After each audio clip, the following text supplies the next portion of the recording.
Muy buenas, en el vídeo de hoy te voy a presentar los 5 tipos de vueltas distintos que hay que puedes utilizar tanto para analizarlos y así mejorar setup, pilotaje y todo lo que necesites, como para utilizarlos a modo de referencia y extrapolarlos a incluso otro de los 5 tipos de vueltas que vamos a ver, o vueltas concretas para intentar analizar o entender qué ha pasado ahí y por qué ha pasado eso.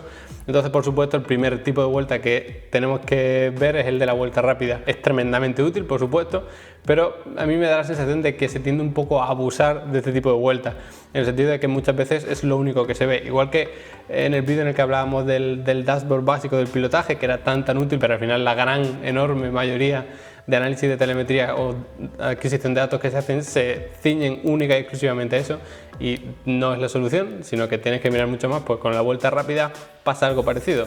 Es muy útil, es muy revelador, porque al final te marca hasta dónde has conseguido llegar en una sesión determinada, pero tiene también ciertas limitaciones que tienes que tener en cuenta. La primera, por supuesto, y más importante, es que se ha dado con unas condiciones climatológicas concretas. Esto en temas de simuladores quizás no influye tanto, porque tú puedes establecer exactamente qué condiciones quieres o incluso cómo va a evolucionar las condiciones climatológicas del circuito y todo esto, pero en caso real, pues esto es lo que hay, el clima es el que hay, el circuito es el que hay en cada uno de los puntos de la sesión, del entrenamiento libre, de lo que sea.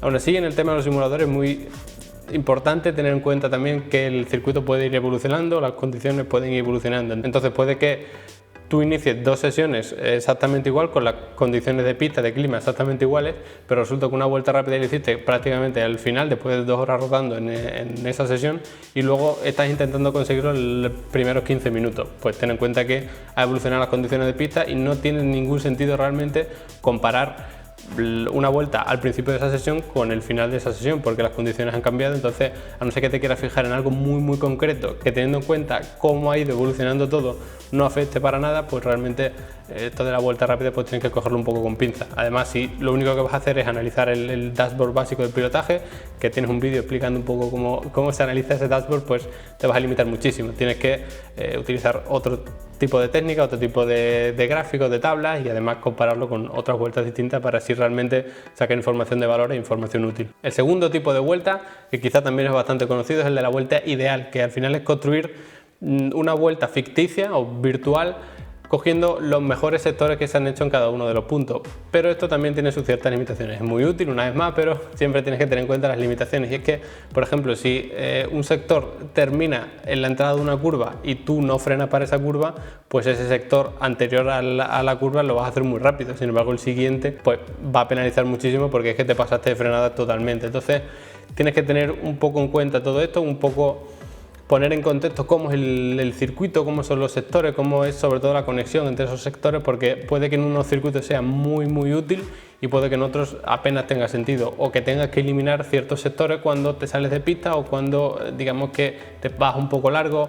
Incluso puedes seleccionar un sector si el siguiente es decente, pero eliminarlo si el siguiente es muy malo. Entonces, bueno, ya un poquito más enredoso, digamos, se puede hacer, por supuesto, y sobre todo si tienes las técnicas, el material y la informática adecuada, pero bueno, requiere un poquito más de trabajo, y o sea, no es encenderlo y ver la vuelta ideal y que te sirva. Pero bueno, como digo, pues es muy útil, igual que la vuelta rápida, pues para analizar pilotaje una vuelta, sobre todo cómo se está adaptando el piloto a ese circuito, cómo puede ser más rápido en ese circuito. Entonces, pues la vuelta ideal también es muy útil, incluso para ser comparada con la vuelta rápida, y así saber en qué partes de esa vuelta rápida te quedaste algunos segundos, si es alguno de los sectores en concreto el que falla, o si digamos que pues una vez más puede ser por el tema de las condiciones de pista, puede ser un montón de temas.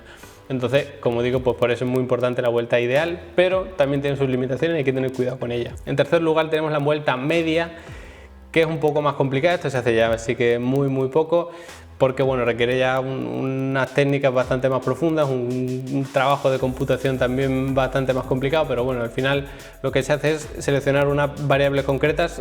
Se recomienda, a no ser que tengas muy pocas con tu sistema de adquisición de datos, pues elegir qué variables quieres utilizar o cuáles vas a utilizar para sacar la media de cada una de ellas en cada punto del circuito o en cada tiempo. Entonces, con eso pues puedes sacar, digamos, que una representación general de cómo has estado en tandas largas.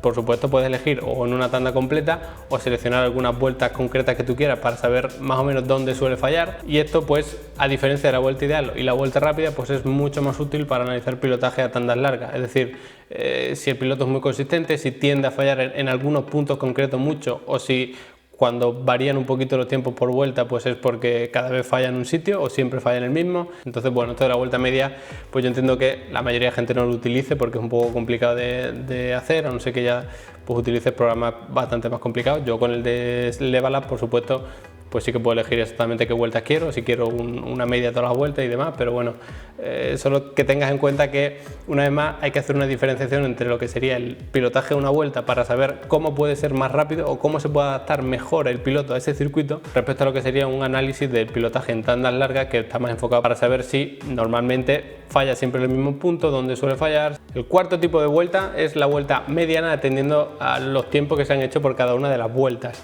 Es decir, tú ordenas de mayor a menor todos los tiempos que has hecho, coges el del medio y esa es tu vuelta mediana, lo que sería una mediana de toda la vida. Si resulta que tienes un número de vueltas pares, pues no vas a tener una vuelta con el tiempo en el medio, entonces puedes elegir si coges la de arriba o la de abajo, que en tandas largas con un pilotaje decente pues realmente no debería variar mucho.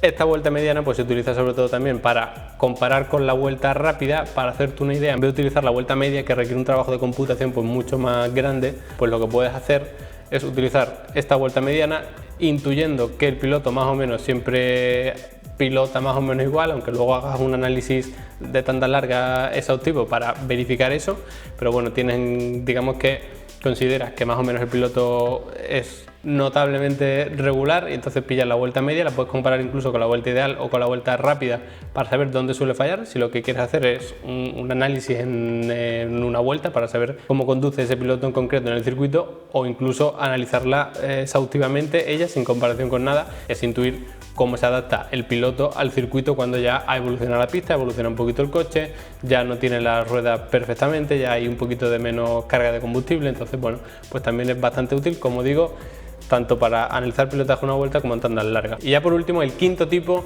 es la vuelta representativa. Es algo que a mí me gusta bastante utilizar, aunque es un poquito complejo. Entonces la vuelta representativa lo que hace es, una vez más, eliges las variables que a ti te interesa un poco para saber cuál es la vuelta más representativa. Normalmente pues coges la típica de la velocidad y las revoluciones del coche, luego las variables del pilotaje, del volante y los pedales, y luego también el tiempo por vuelta. Entonces lo que haces para cada metro del circuito es comparar cada una de las vueltas con el resto. De esta manera pues lo que tienes es que, por ejemplo, la vuelta 3 con la 7, pues en el metro 1 esto ha variado un 2%, esto un 1%, esto un 0,5, esto un 5%, y así lo haces para cada una de las variables, para cada uno de los metros del circuito, para cada una de las vueltas. De esa manera, la que tiene un porcentaje de similitud con el resto mayor, es decir, la que más se parece al resto o menos se diferencia del resto, dicho de otra manera, pues es la vuelta más representativa. Esto es, como digo, parecido a la mediana, lo que pasa es que es mucho más exhaustivo. Cuando mencionábamos la mediana decíamos que confiábamos un poco en el que el tiempo medio, un tiempo normal del piloto, era una vuelta que representaba al resto. Si no podemos confiar en eso, o queremos asegurarnos 100% de que vamos a analizar la vuelta más representativa, pues tenemos que recurrir a esto, que requiere un trabajo de computación tremendo, como te puedes imaginar, pero bueno, es un trabajo que digamos que si tú vas a hacer un análisis exhaustivo de una tanda muy larga, pues realmente sí que te merece la pena. Si es un análisis puntual para ver algo concreto, pues no te vas a liar a hacer esto, porque al final vas a tardar más en que se compute todo este cálculo para luego sacar todas las gráficas y tablas y demás, que en hacer el propio análisis. Así que es muy interesante. A mí me encanta la vuelta representativa, sobre todo cuando no conoces muy bien al piloto, o incluso notas que él no está muy seguro de sí mismo, que no se ha terminado hasta el circuito, que bueno, que al final es muy regular, ¿no? Sobre todo si ves que los tiempos son muy irregulares, pues es muy conveniente utilizar esta vuelta, tanto para sacar el máximo comparándolo con la vuelta rápida y sí hacer un análisis de pilotaje una vuelta, como por supuesto para hacer análisis en tandas largas, que esto pues es fundamental. En cualquier caso, lo más importante antes de elegir cualquiera de estas 5 vueltas es tener claro qué es lo que quieres en ese momento concreto. O sea, ya sabemos que queremos un pilotaje fantástico una vuelta, también en tanda larga, un setup perfecto, que el coche parezca que vaya sobre raíles, y lo queremos todo. Pero digamos que hay que centrarse y pararse. Es decir, empezamos. ¿Qué es lo que queremos? Nos queremos asegurar de que el piloto se está adaptando bien al circuito. Pues entonces vamos a elegir su vuelta rápida, vamos a elegir la ideal. Incluso vamos a compararla con la mediana o alguna representativa si no estamos seguros y la tanda ha sido de varias vueltas, pero no una tanda muy larga, porque requeriría un trabajo de computación que quizá no merezca la pena, no sé que puedas elegir qué vueltas exactamente quieres analizar. Entonces lo primero siempre es tener claro qué tipo de análisis quieres hacer. Si quieres evaluar si el piloto de verdad se está adaptando bien al circuito o hay algún punto en el que se necesita mejorar urgentemente, entonces un análisis es una vuelta. Si lo que quieres es ya prepararte bien para la carrera, para asegurarte que el piloto va a ser consistente vuelta tras vuelta con la evolución del circuito, del coche y de todo, pues entonces necesitas un análisis en tandas largas. Y parece que es algo un poco trivial de decir, bueno, pues al final yo lo que quiero es mejorar. Si esta curva la hago mal, pues la voy a hacer bien y así la hago bien tanto en una vuelta como en tandas largas. Sé que parece algo un poco simple, pero de verdad que es muy distinto. Yo de hecho con Level Up tengo dos módulos completamente distintos por si quiero analizar tandas largas o una vuelta. Normalmente primero empezamos por el analizar a una vuelta, si se puede mejorar en algún sitio, dónde están, digamos, los límites, para romperlos y tener unos límites un poquito más lejos, con mejores tiempos. Luego ya pues tanda larga para asegurarnos de que nos acercamos lo máximo posible a ese límite que nos hemos marcado antes. Y luego ya pues, por supuesto el tema de setup y la estrategia y demás, pero bueno, es muy importante. Por supuesto, si quieres que yo mismo utilice estos 5 tipos de vueltas de forma óptima con tu pilotaje, con tu equipo, lo que sea, pues ya sabes que tienes el enlace en la descripción sobre Level Up y todo lo que conlleva su software y demás, así que bueno, ahí te lo dejo. En cualquier caso, espero que hayas aprendido algo, que pongas todas estas cosas en práctica en cuanto puedas para ponerlo todo un poquito en contexto, porque sé que así explicado puede ser un poquito abstracto. Y nada, pues ya nos vemos en la próxima.